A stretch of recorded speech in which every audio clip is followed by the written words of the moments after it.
તો 11મી વાર આવ્યા અને એને 50% ફરક પડ્યો. એટલે એને જે દવા દુખાવાની જે પીતા હતા રેગ્યુલર 2 વર્ષથી એ હાવ બંધ થઈ ગઈ. અને અહીંયા દવા ઇન્જેક્શન ઓપરેશન વગર આપણે ટ્રીટમેન્ટ કરી.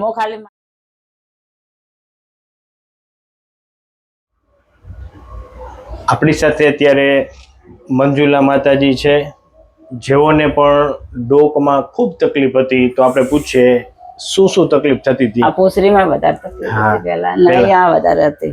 તો મંજુલામાં ક્યાંથી આવો છો? પાલનપુરથી. અને આપને શું તકલીફ હતી? આ કમરને ને પૂછરીની તકલીફ વધારે હતી. ઇન્જેક્શન તકાત લીધા તો અહીંયા પટ્ટીઓ લગરાઈ, ઇન્જેક્શન લીધા તો એવું ફરક નતો પડતો. ડોકમાં તો બહુ આરામ આવે. પહેલામાં દવાઈ ઉપર રહેતી, હવે દવા બંધ. હવે દવા તો બિલકુલ 2 મહિનાથી બને. દવા હાવ બંધ કરી દીધી. બને દવા તો બિલકુલ નકામ દવા લ્યો તો દુખાવો મટે. દવા તો ફરજિયાત દવા ખાવ તો રાત્રે ઊંઘ આવે ને કે ના આવે. દવા ખાવ તો જ. બાકી કેટલી ટ્રીટમેન્ટ તો કેટલી એક વાર તો બધા ડોક્ટર પાલનપુર બતાવી શકે પણ કોઈ હારો નહીં થતો. પછી અહીંયા કેટલી વાર આવ્યા? અહીંયા 11મી વાર આવી. 11મી વાર ને કેટલા ટકા ફેર પડ્યો? 50% ફેર પડી ગયો. તો મિત્રો જોજો, આ માં આવ્યા 11મી વાર પણ હજી 50% જ ફેર પડ્યો. શું કામ? એને ખૂબ તકલીફ હતી. છેલ્લા કેટલા વર્ષથી દવા ખાતા હતા? હું તો દવા તો 2 વર્ષથી તો ખાતી હતી, પણ તકલીફ તો ખાસા વર્ષ, 8 વર્ષ કે 9 વર્ષથી તકલીફ હતી. 9 વર્ષથી તકલીફ હતી અને કન્ટિન્યુ 2 વર્ષથી દવા લેતા હતા દુખાવાની દરરોજ.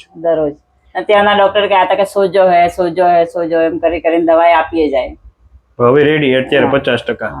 તો 11મી વાર આવ્યા અને એને 50% ફરક પડ્યો. એટલે એને જે દવા દુખાવાની જે પીતા હતા રેગ્યુલર 2 વર્ષથી એ હાવ બંધ થઈ ગઈ. અને અહીંયા દવા ઇન્જેક્શન ઓપરેશન વગર આપણે ટ્રીટમેન્ટ કરી. આ કેવું કઈ પીવડાવવામાં આવ્યું? ના, દવા વગર. તો મિત્રો ખાસ આ માતાજી 11મી વાર આવ્યા અને હજી એને 50% ફેર પડ્યો. શું કામ?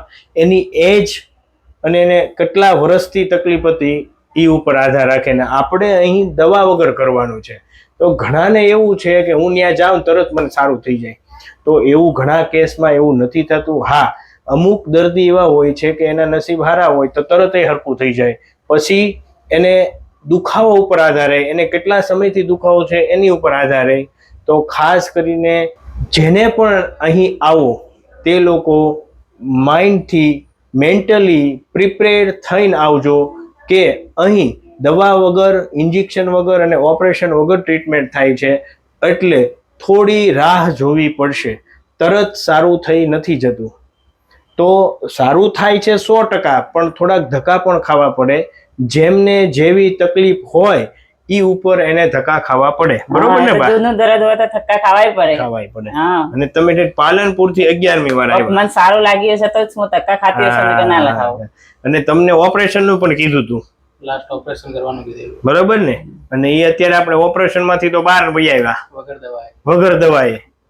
બરોબર? તમે શું કહેશો પ્રભુ? તો હું તમારા વ્યુઅર્સ ને એક જ વાત કહીશ કે વગર દવાએ સારું થતું હોય તો પછી આ જ કરાય. અને વ્યુઅર્સ ને એટલું કહીશ કે સર બી સારા. ભગવાનની કૃપાથી સાવ સારું. હજી થોડુંક છે, થોડુંક ધ્યાન રાખશો એટલે હાવ સારું. ના, હવે તો સારું હે, પહેલા કરતા બહુ સારું હે.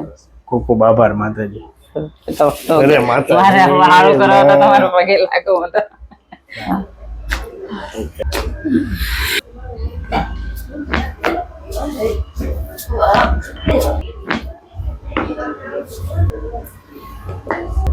ઊંડો શ્વાસ નહીં છોડો.